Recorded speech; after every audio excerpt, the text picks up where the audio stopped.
Muy bien, amados, damos inicio al estudio de la Parashá Vayesed.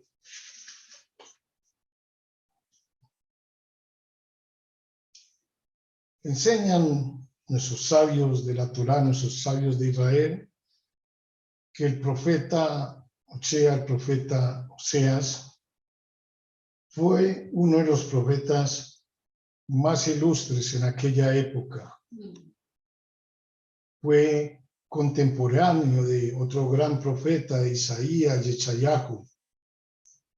El profeta Oseas se quejó de una manera infructuosa acerca del rápido deterioro espiritual de las tribus de Israel. Oseas manifiesta el contraste entre las bondades de Dios en el pasado y el fracaso del pueblo de Israel en reconocer que todo lo que poseen se debe a la bondad divina, a la bondad de Hashem. A pesar de los reiterados errores del pueblo de Israel, Hashem afirma de una forma conmovedora que jamás abandonará a Efraín, uno de los exiliados de las 12 tribus de Israel. El descarriado líder de una de las principales tribus del pueblo de Israel, a la cual pertenecemos cada uno de nosotros. Como un padre despreciado pero paciente, Hashem confiesa que no permitirá que Efraín sea acabado de forma permanente, pues ha prometido con anterioridad que Israel siempre será su pueblo. Además, Dios sabe que aunque hierre en forma reiterada el pueblo escogido de él, Israel es esencialmente bueno y es solo cuestión de tiempo para que escuche el llamado de Dios y se arrepienta. De esta manera, reencauzándose así en el sendero de su misión, la misión a la que fue encargada el pueblo de Israel. Entonces, cuando Hashem ruja como un león, anunciando el final, hasta los descendientes de Efraín se apresurarán en renovar su lealtad hacia él, hacia el Creador.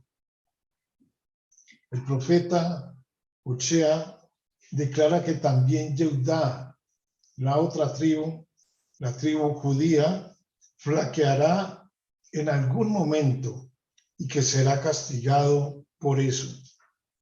Será un triste desenlace para un pueblo que desciende del patriarca Jacob, quien venció al ángel de Saúl. Pero la justicia divina debe ser aplicada. Así es como Yehudá finalmente se unirá a la tribu de Efraín en un exilio que recordará los días de antaño, aquellos tiempos en Egipto, cuando Israel nació como pueblo. El profeta Oseas continúa reprochando a las 10 tribus que llegaron a creerse quizás invencibles. Habían olvidado que su progenitor Jacob alguna vez fue un pastor humilde que trabajó para obtener algo tan básico como era una esposa. Que Efraín logró notoriedad solo por haber criticado duramente a Roboán, el sucesor de Salomón, por abusar de su sagrada posición. Por todo esto, Efraín tendría que haber sabido que el éxito es un premio, una recompensa de Dios y no algo que se obtiene mediante la fuerza o la astucia. Efraín, no obstante, pecó con arrogancia y lo hizo con idolatría y en consecuencia había sido condenado al fracaso, al exilio, pues Dios, Hashem, no olvida los pecados, simplemente los acumula para hacer pagar al pecador cuando ya no sea merecedor de la indulgencia de Dios. Es decir, hay un espacio para que el pueblo de Dios se arrepienta.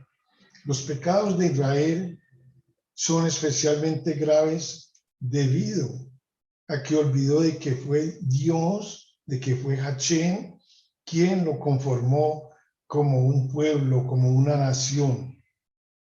Sin embargo, Dios no abandona a Israel. La severa reprimenda del profeta concluye con un mensaje lleno de amor y un llamado al arrepentimiento, a la contrición. Es cierto, Israel ha pecado gravemente, mas su esencia sigue siendo buena. Solo tropezó con el pecado. El potencial para el arrepentimiento permanece intacto para cuando el pueblo de Israel decida regresar. Y Dios allí estará listo para perdonar. La fe nunca nos puede faltar. Así es como nuestro Rivi aprovecha una ocasión para dar una lección sobre la fe, sobre la emuná, nuestro santo maestro.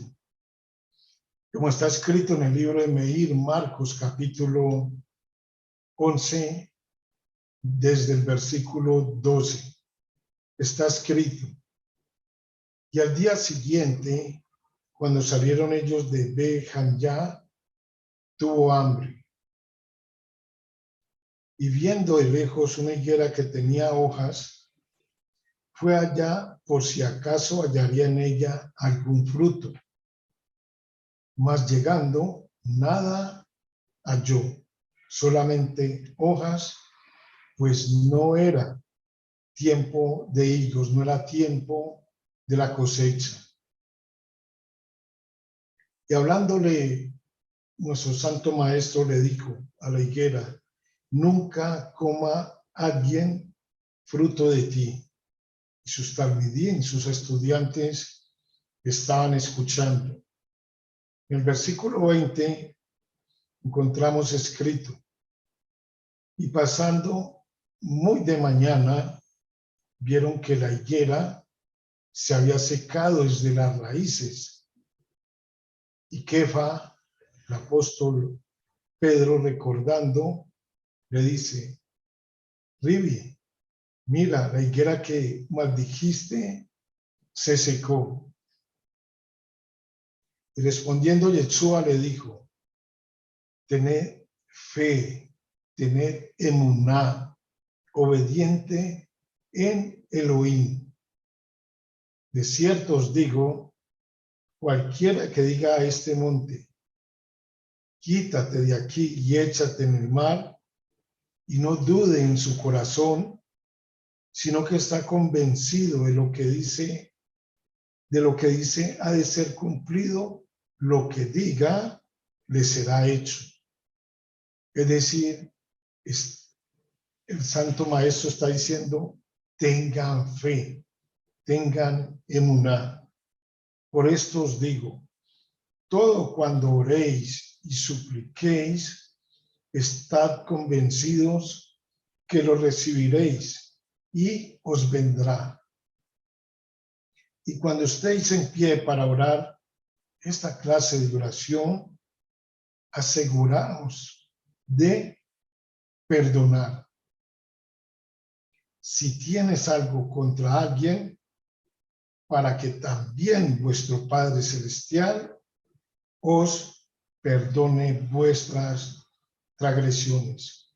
Supremamente importante, y esta parte que nos enseña el libro de Meir Marcos, y es que antes de nosotros comunicarnos, hablar con nuestro Creador, especialmente en ese primer rezo de la mañana, en Shaharí, perdonar a todas aquellas personas que nos han hecho algún daño el día inmediatamente anterior, o a las personas a las cuales nosotros les hayamos hecho daño. Es importante perdonar para que también vuestro Padre que está en el cielo nos perdone todas nuestras transgresiones. Bien, amados, estaba escrito en el libro Bereshit, Génesis, capítulo 28, desde el versículo 1. Y cito: y convocó Isaac a su hijo Jacob, y lo bendijo y le ordenó, así está escrito en el Jumás, y le ordenó diciendo, no le pidió un favor y no le dijo si por un acaso, no, fue una orden muy estricta que le dio Isaac a su hijo Jacob. No tomarás esposa de entre las mujeres de Canaán. Levántate, ve a Padán Aram, a la casa de Betuel, el padre de tu madre, y toma para ti de allí una mujer de las hijas de Labán, el hermano de tu madre. Labán era hermano de la mamá de Jacob. Versículo 3, y que el Shaddai te bendiga. Shaddai traduce omnipotente y es otro nombre más de Hashem. Sí. Y que el Shaddai te bendiga, te haga fructífero y te haga numeroso, y que seas una congregación de pueblos. Que te conceda la bendición de Abraham a ti y a tu descendencia contigo, para que posean la tierra de tu residencia que le dio Dios a Abraham. Es decir, para que Jacob recibiera aquella promesa que le fue dada inicialmente a Abraham. Versículo 5, y envió Isaac a Jacob, y este fue a Padán Aram, a Labán, hijo de Betuel, el arameo, hermano de Reca, que era la madre de Jacob, y Esaú. Cuando vio Esaú que Isaac había bendecido a Jacob y lo había enviado a Padán Aram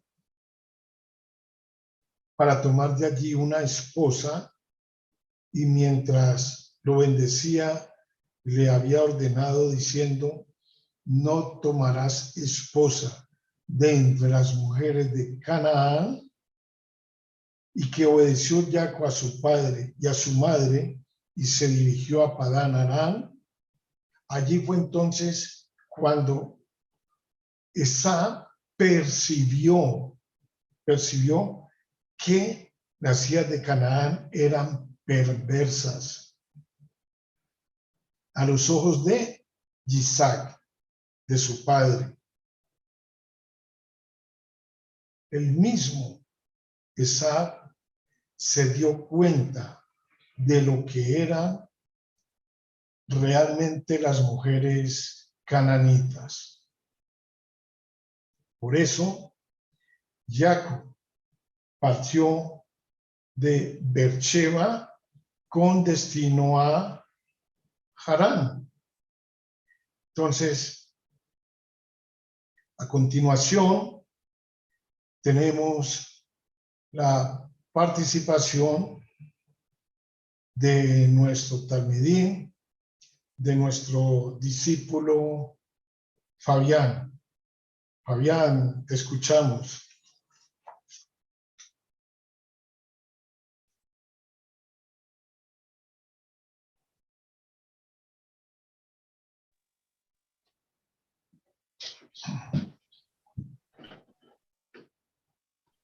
¿Sí? Buenas noches, Shalom. Buenas mañanas. Shalom. Buenos días. Bueno, siguiendo por la historia, vemos, como decía nuestro hermano Moré, la historia que está contando, la historia que está narrando de la huida de Jacob y su visión en Moriah. Partió Jacob de Berseba y se dirigió a Harán. Se encontró con el lugar y pasó la noche allí, pues se había puesto el sol. Cuando tomó de las piedras del lugar, las ordenó alrededor de su cabeza y se acostó en aquel lugar. Y soñó. Y he aquí que había una escalera apoyada en la tierra, cuya cima llegaba al cielo. Y he aquí que ángeles de Dios subían y bajaban por ella. Y he aquí que Hashem estaba parado sobre él y dijo: Yo soy Hashem, Dios de tu padre Abraham y Dios de Isaac.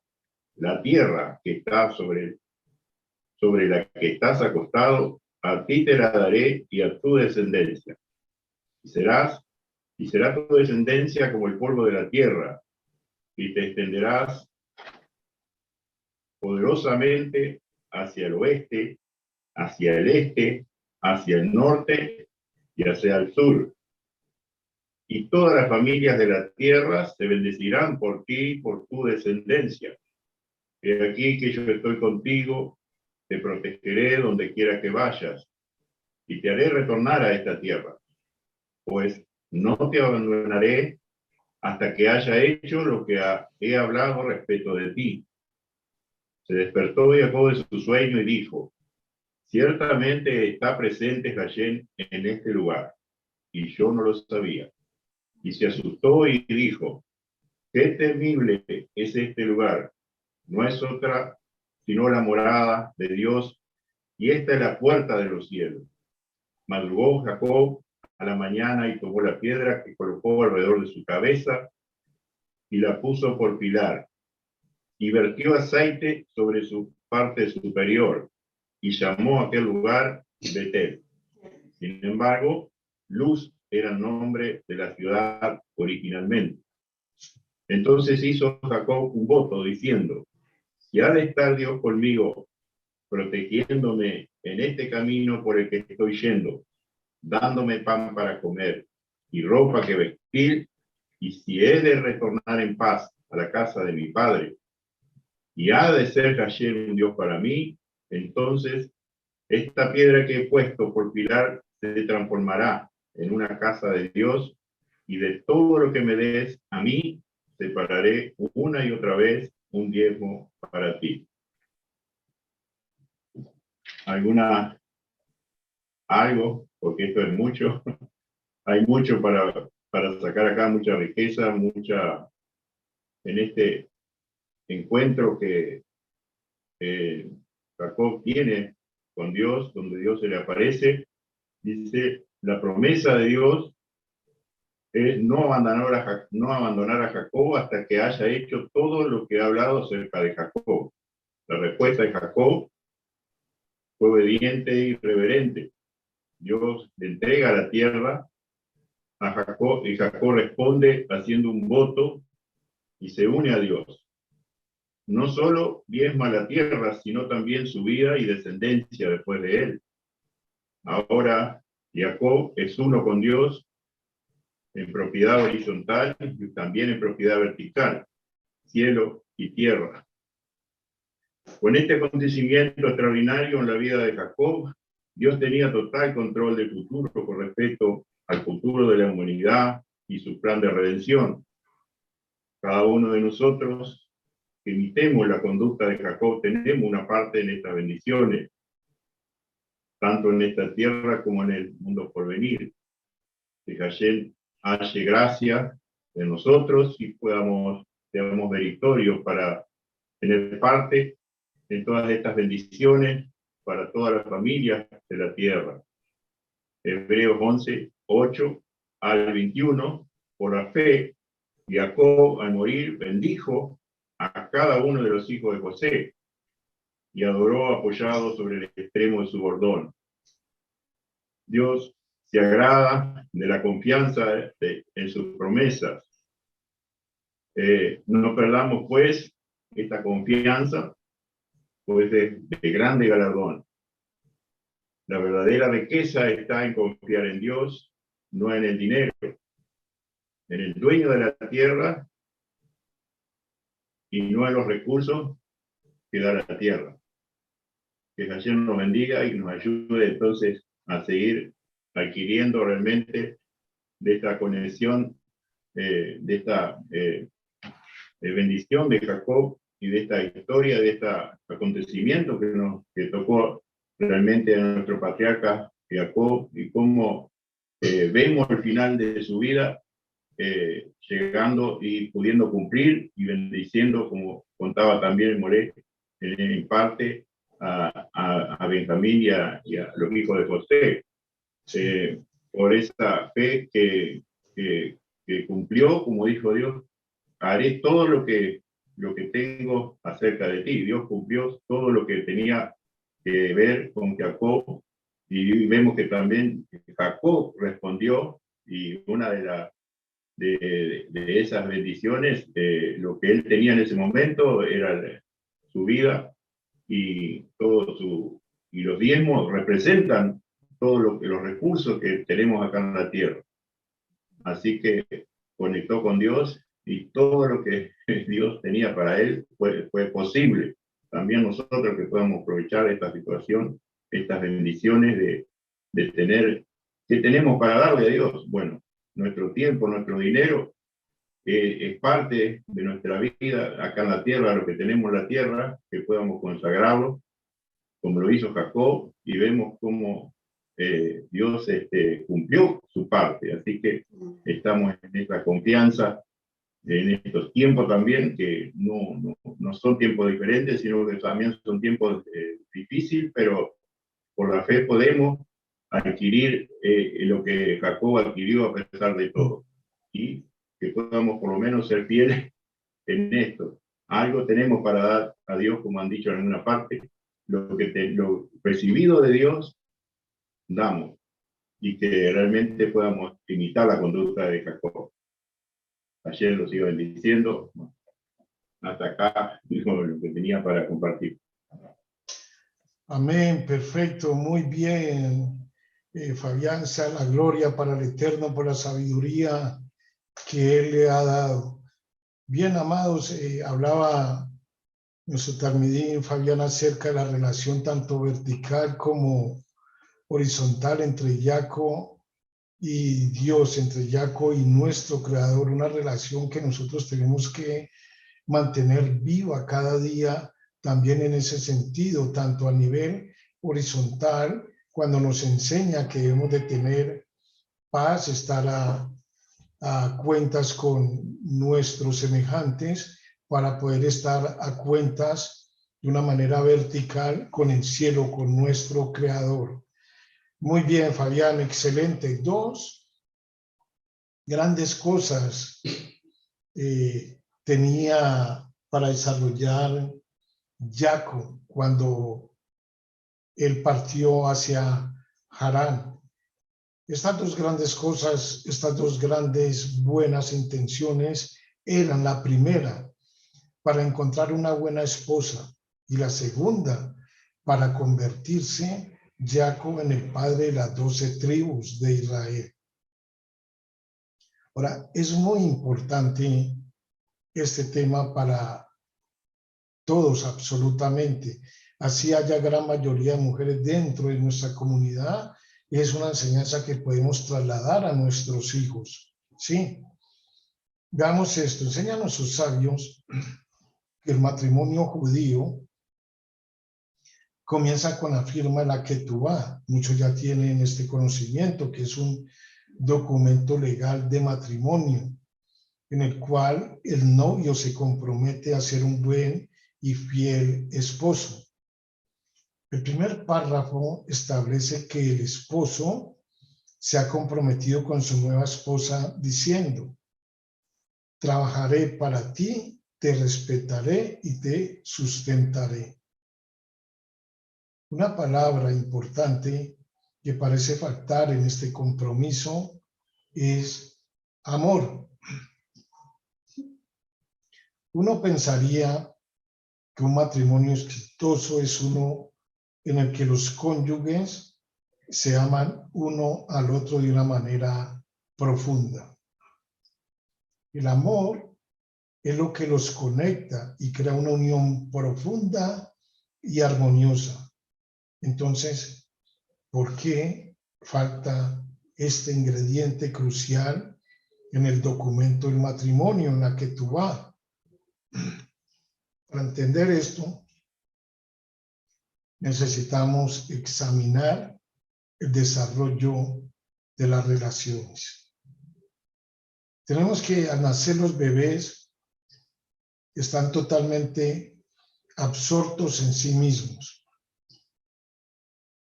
mirándose como si fueran el centro de toda la existencia. Y durante sus primeros años, los niños continúan enfocándose en sí mismos. Esto es necesario en los años formativos para que nos descubramos y creemos nuestras propias identidades, nuestra propia identidad. ¿Qué sucede? A medida que crecemos, comenzamos a formar relaciones. En esas nuevas experiencias debemos aprender a ir más allá de nosotros mismos y considerar a los demás, después de establecer nuestras propias identidades. Las relaciones ofrecen una maravillosa oportunidad para ampliar nuestras experiencias y fortalecer nuestras personalidades, conectándonos y relacionándonos con gente que piensa distinto, con gente que siente distinto y con gente que ve el mundo de una manera muy diferente a la nuestra. Para que esto funcione, necesitamos respetar y valorar a la otra persona como un individuo independiente. Es decir, un individuo con su propia identidad. Debemos reconocer que sus necesidades, que sus perspectivas traen una nueva dimensión a la relación que nosotros no podemos proveer. Para que la relación se desarrolle y prospere, debemos aprender a respetar, valorar y mantener la individualidad de la otra persona.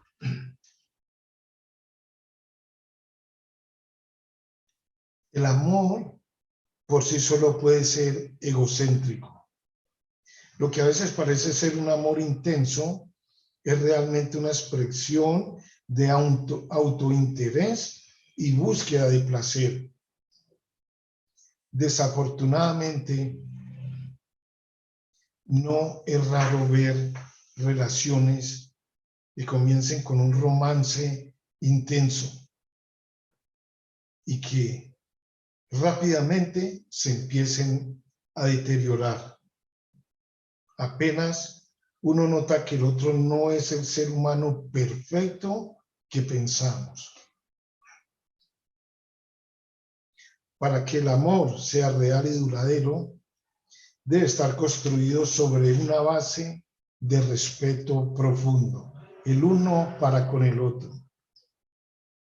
Solo cuando respetamos genuinamente la individualidad de la otra persona, podemos amarla de verdad.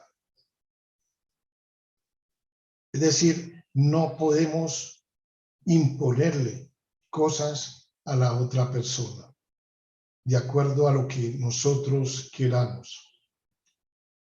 La que tuvo el contrato matrimonial sienta las bases del matrimonio, ¿cierto? El objetivo del matrimonio es el amor y la conexión, pero para alcanzar el verdadero amor, el respeto debe estar primero. Cuando la base es construida con respeto, un respeto sano, el amor será duradero y será feliz. Veamos esto. Cuando Jacob llegó a Harán en búsqueda de una esposa, notó que las ovejas estaban aglomeradas alrededor de un pozo cuya apertura estaba bloqueada por una piedra inmensa. El pozo había sido deliberadamente cubierto con una piedra, porque en aquel momento todas las demás fuentes de agua que habían en la ciudad estaban contaminadas y toda la ciudad dependía de este pozo. Por ello, los habitantes habían decidido colocar una piedra sobre su apertura y así limitar el acceso al pozo. Solo era posible extraer agua a determinadas horas después que los pastores la hubieran quitado con el esfuerzo de todos. Era una piedra inmensa. Enseña el Midrash que Jacob se dirigió a los pastores en forma cortés y amigable. Y les preguntó: hermanos míos, ¿de dónde son? De Harán. ¿Conocen a Labán, el hijo de Nahor? Siguió interrogándolos. Lo conocemos. Todos conocían a Labán, una de las personas más famosas de Harán. Yo diría que una de las personas tristemente más famosas de Harán. Jacob quiso averiguar más acerca de él y preguntó: ¿qué clase de persona es? ¿Y qué hace? ¿Cómo se lleva con los ciudadanos de Harán, con las personas que habitan allí en el pueblo de Harán? Los pastores finalmente no comprendían el motivo de las preguntas de Jacob y pensaron que se trataba de un charlatán.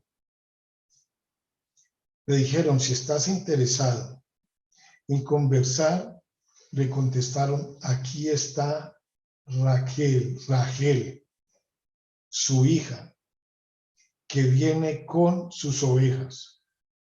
Pregúntale a ella, ya que las mujeres son muy conversadoras. Muy cierto, ¿cierto? Muy cierto, ¿cierto? Bien.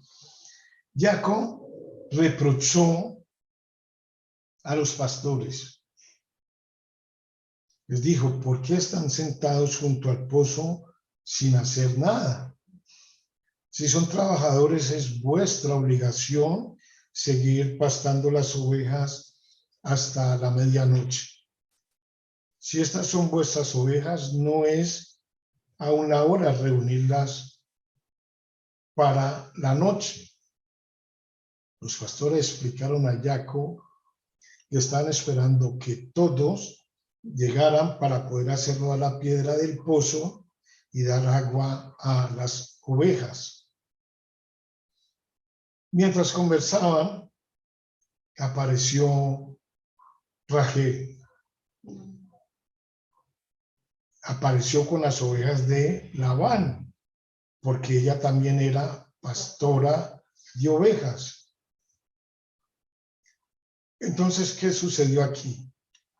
Fue Jachén quien envió a Rachel al encuentro de Jacob.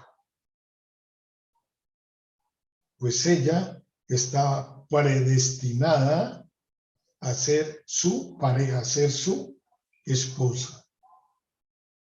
En algunos casos, enseñan nuestros sabios que la esposa está predestinada a viajar al encuentro del esposo.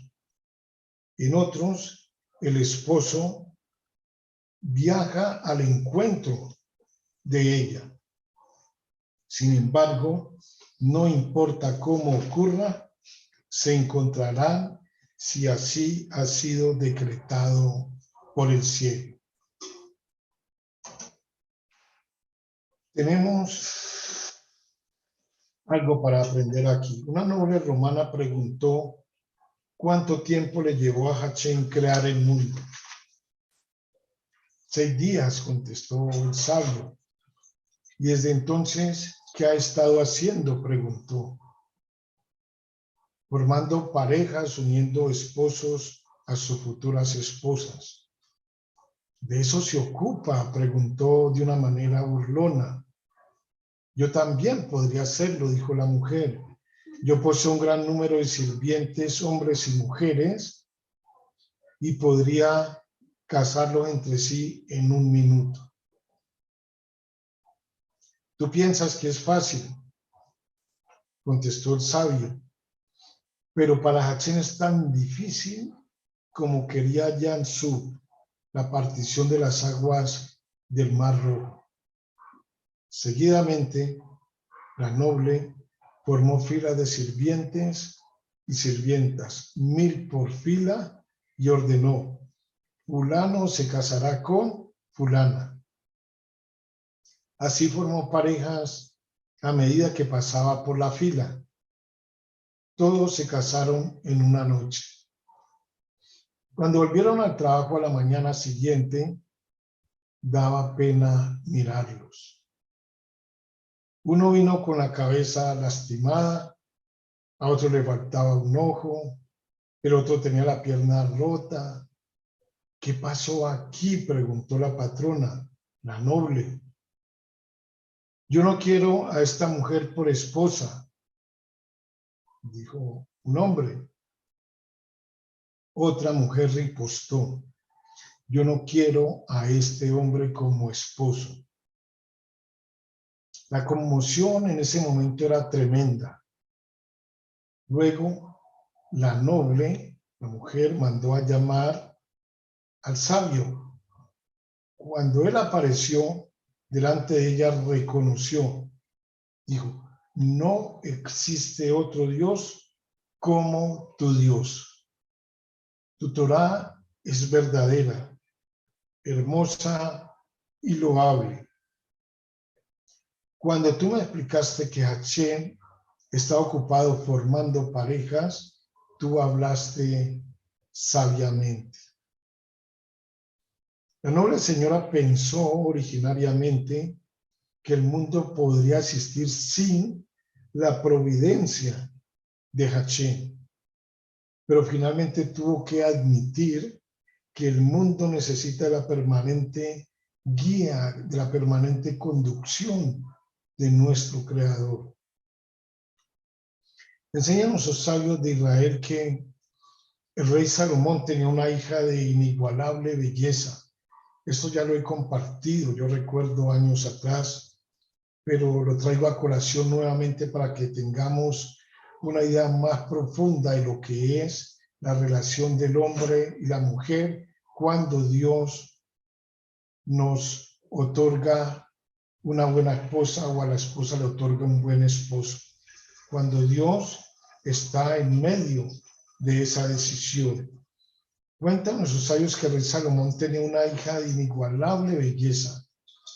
Él previó que su hija se casaría con un hombre pobre, de los súbditos de la clase más indigente. Entonces Salomón ordenó construir un castillo en una isla lejana en el océano y mandó a su hija allí a ese lugar. Colocó a 70 guardias armados a su alrededor. Trabó todas las entradas y ordenó a los soldados vigilar día y noche. para que nadie ingresara diciendo: quiero ver cómo Hashem guía al mundo. En un pueblo lejano, un indigente viajó a pie en medio de la noche. Tenía hambre, sed y estaba descalzo y no tenía dónde recostarse. De repente descubrió el cadáver de un buey en un campo, de un buey. Feliz de encontrar un refugio por el frío que estaba haciendo, el hombre se escabulló entre las costillas del buey, se cubrió con el cuero y se durmió enseguida a descansar. Vino en ese momento un ave de presa gigante. Se abalanzó desde el cielo, recogió el cadáver del buey y lo levantó en el cielo en dirección al océano. El ave de presa voló hasta el techo del castillo en la isla, soltó el cadáver del buey con el hombre que estaba adentro, devoró la carne del cadáver y se fue volando. Estamos hablando del ave gigante. Al día siguiente, cuando la joven da un paseo matutino, se sorprendió de encontrar un hombre allí. Le preguntó quién era y cómo llegó allí a pesar de la permanente guardia apostada en todos los portones. Él le contestó: soy un judío del pueblo de Jacob. Le explicó a ella: y un ave de presa me trajo hasta aquí. Ella inmediatamente lo invitó al palacio. Le dio de comer y vestimentas y conversaron por un largo tiempo juntos. Ella se enteró que él era un sofer, un escriba y un hombre letrado, y cuando le pidió que se casara con él, ella aceptó de buena gana. El joven no tenía una pluma ni tinta para escribir el contrato de matrimonio, la ketubá. Entonces se hizo una pequeña herida y escribió un contrato de matrimonio con su propia sangre, diciendo: los ángeles Gabriel y Mijael son o serán nuestros testigos. El tiempo transcurrió, el tiempo continuó y la joven ocultaba la presencia de su esposo por temor a que su padre se opusiera a ese matrimonio. Pero un día los guardias escucharon el llanto de un pequeño bebé en el castillo. Revisaron el castillo y encontraron a su esposo con el niño. Los guardias se asustaron, empalidecieron, temerosos por la furia del rey. Le enviaron un mensaje a él solicitándole que viniera a la isla. El rey Salomón subió a un barco y navegó para visitar a su hija. Nuestro amo, el rey, suplicaron los guardias: no nos castigues por lo que ocurrió, pues no somos culpables de ello. Salomón llamó a su hija y a su esposo, quienes le mostraron el acta de matrimonio, la ketubá, que habían redactado. Salomón lo interrogó acerca de su familia y de la ciudad de origen, y comprendió que era el hombre que había sido pronosticado para su hija. Lleno de regocijo, Salomón exclamó: bendito sea el Todopoderoso, que por siempre une al marido y a la mujer, destinados el uno para el otro. Bien, cuando Jacob vio a Raquel, se acordó de las órdenes que le había dado su padre casarse con una lasciva de Labán. Se acercó al pozo y movió la piedra con la facilidad con que una persona destapa una botella. El agua del pozo surgió e invadió todos los campos. Una bendición había llegado al pueblo con la llegada de Jacob. Jacob se dio cuenta que el agua del pozo que venía hacia él era una señal de Dios de que él le había enviado a su compañera, a su esposa, en este caso a Rachel. Bien, es sabido por nosotros la experiencia que vivió Jacob con Labán cuando intercambió a Rachel por Lea y todas las demás cosas que le tocó sufrir a Jacob. Hemos estudiado todo esto muy profundamente con anterioridad en los años atrás. Entonces, vamos en esta oportunidad al libro de Génesis Bereshit, capítulo 31, versículo 3. Está escrito. Y dijo Hashem a Jacob, es decir, años después de que Jacob había trabajado tanto tiempo por sus esposas, había aguantado tantos años a Labán haciéndole trampas, en fin, dio Hashem a Jacob, retorna a la tierra de tus padres y a tu tierra natal y estaré contigo. Cuando regreses a casa, yo estaré contigo. Pero mientras permanezcas aquí con el impuro Labán, mi presencia no se posará sobre ti. Enseña el gran sabio la Torá Rachi.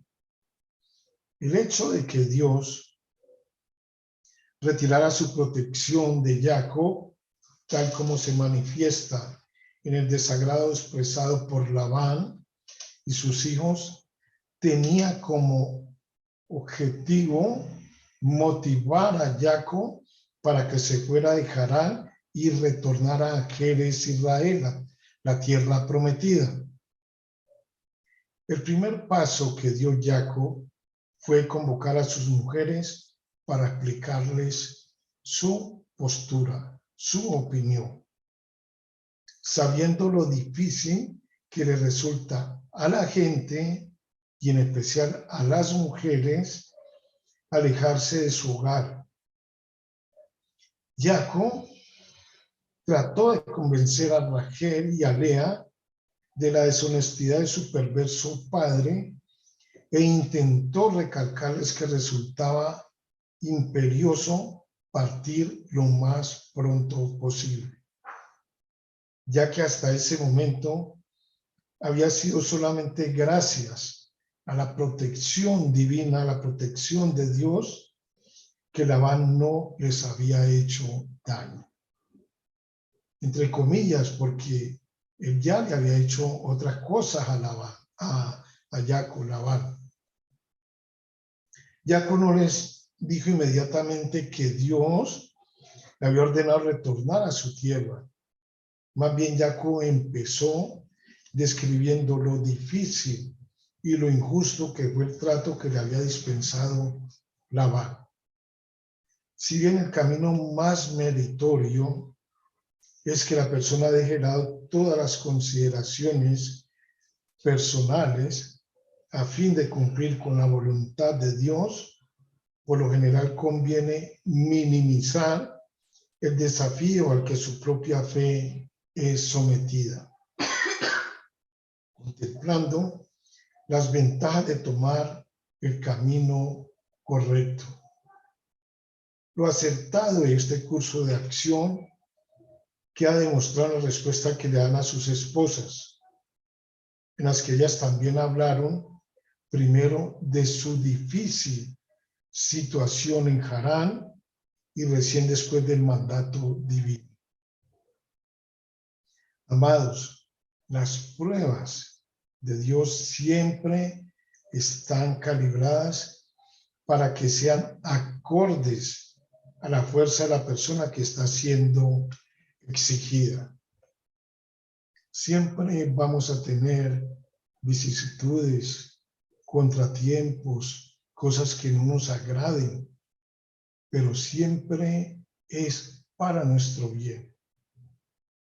Siempre que nos ocurran estas cosas van a quedar en el pasado, van a quedar una hora atrás, van a quedar un día atrás, un mes atrás, o un año atrás, o mucho tiempo atrás.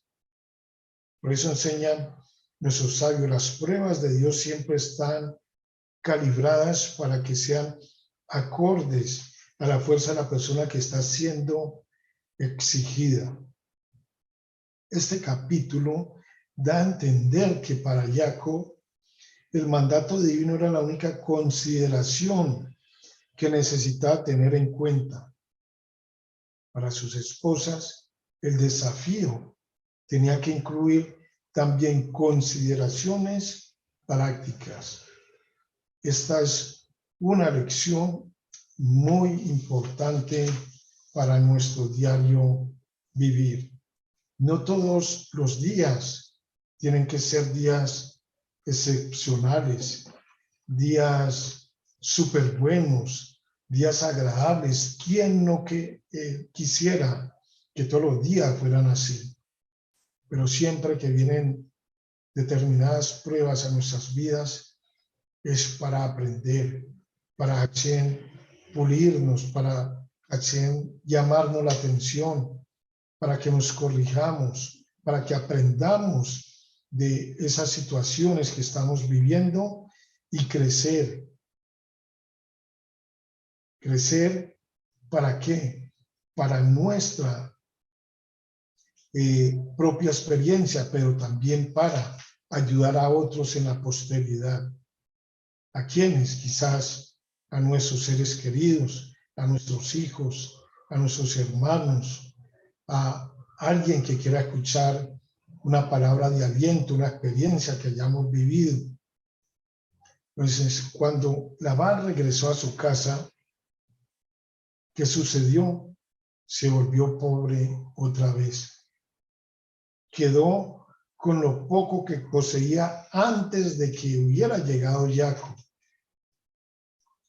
La noche que persiguió a Jacob, entraron ladrones a su casa y se llevaron todas sus posesiones, las posesiones de Labán.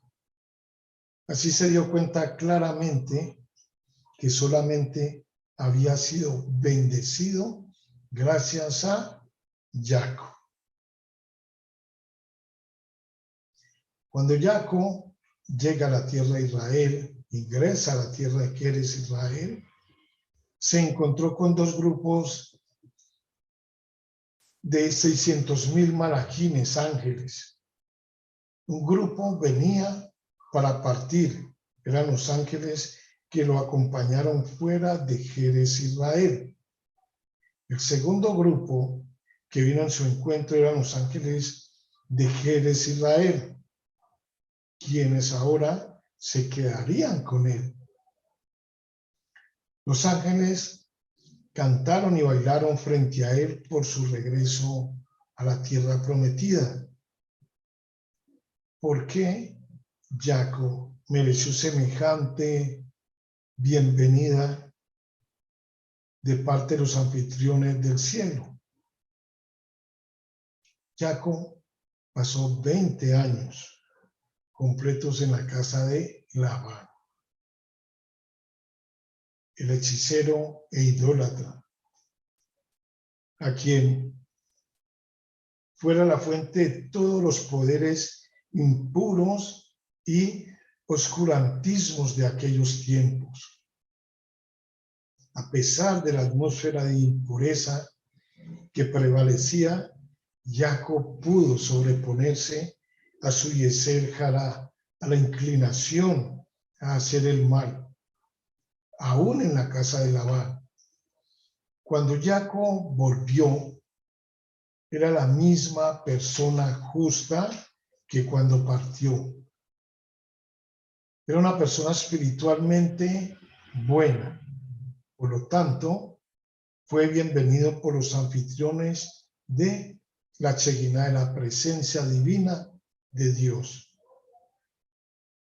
Más tarde aún el propio Jacob testificó acerca de sí mismo diciendo: moré con Labán, viví con Labán, pero pude cumplir con la totalidad de las 613 misbot, de los 613 mandamientos. Por este logro extraordinario, seguramente Jacob mereció el honor de que fueran a su encuentro los dos grupos de ángeles. Amados, ya para terminar, nos enseña el Talmud y el Tratado de Shabbat 62. Muy importante esto, vuelvo y repito, tanto para hombres como para mujeres, aún las mujeres que son las encargadas de guiar a sus hijos en vuestros hogares, es importante que lo aprendamos. Enseña el Talmud que las mujeres son un pueblo en sí mismas. Las mujeres tienen un carácter muy diferente de los hombres y quieren distintas cosas. Como siempre les he transmitido, amados, yo aprendo y ustedes aprenden. Yo también estoy aprendiendo. El Talmud, enseña el Talmud, el hombre que no toma conciencia de este punto se relaciona con su mujer igual que se relaciona con los hombres.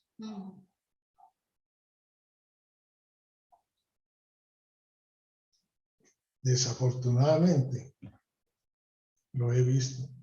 Hombres que hablan con las mujeres como si le estuvieran hablando a otro macho, a otro hombre. Esa es la ruta que conduce directamente a las peleas y a los problemas. Cuando la mujer comete un error, tanto en las tareas domésticas como en su relación con su marido, con su esposo, y este ve que ella no reconoce su error ni lo admite, él se enoja con ella. Muy difícilmente, varones, la mujer va a admitir sus errores. Está comprobado. Ya lo hemos estudiado en varias ocasiones.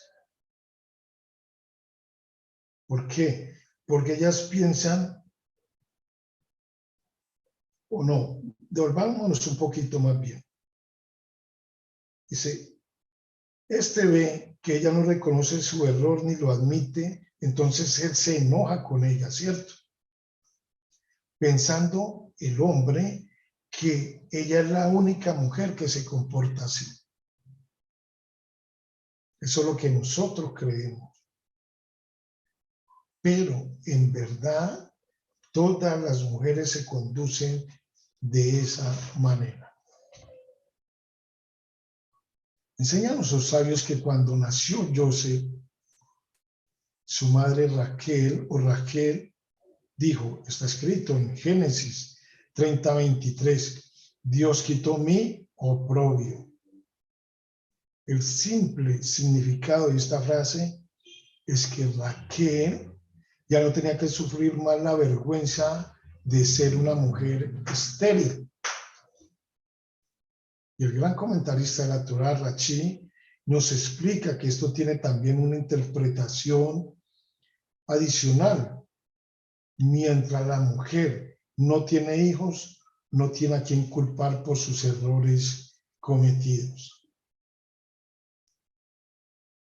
Sin embargo, una vez que tiene un hijo, puede echarle la culpa a él. Cuando su marido le pregunta quién rompió el plato, ella puede decirle, tu hijo. La necesidad y la esperanza más grande que tiene la mujer es que su marido la aprecie y la valore. Por ese motivo, lo que ella más teme es que no sea así. Ese miedo oculto le impide a la mujer admitir sus errores. Y es lo que hace que les eche la culpa a los otros. Para ella, admitir que tiene la culpa de algo es como admitir que tiene un defecto y que no se merece el amor de su esposo. Wow. Yo sé que todos estamos aprendiendo. Y vamos a aprender hasta el más pequeño. Y vamos a aprender hasta cuando vamos a la presencia de Dios. La necesidad que tiene la mujer de que su esposo la valore es el motivo por el cual muchas mujeres no pueden soportar comentarios negativos o quejas por parte de sus esposos. El marido que reprende a su mujer y le señala sus faltas, sus errores, le está causando un sufrimiento indescriptible. Porque al hacerlo, está reforzando el temor de la esposa que él no la respeta.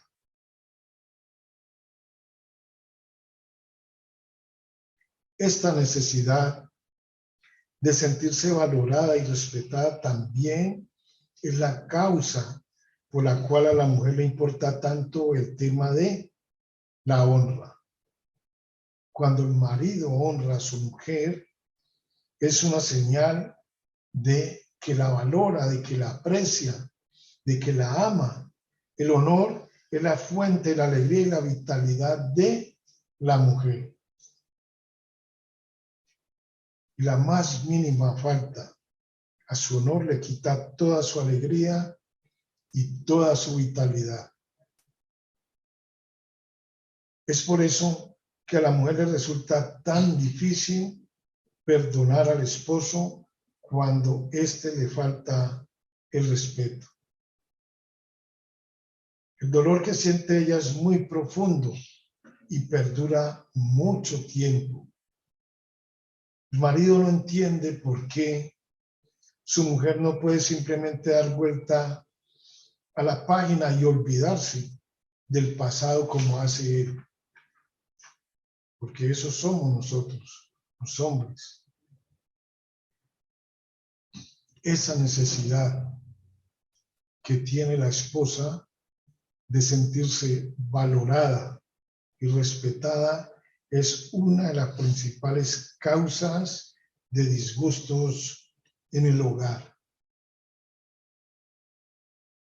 El marido debe saber que esta necesidad es parte de la naturaleza de la mujer que Hashem le implantó al crearla y que ya no puede elegir ser de otra manera. Es decir, así la creó Hashem. Entonces, a nosotros ser conscientes de esto, como esposos, como maridos, le tendremos compasión a nuestras esposas.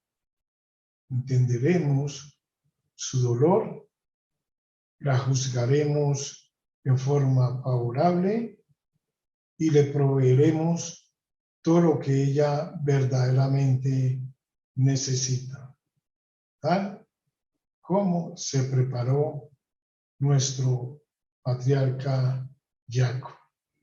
Shalom, shalom.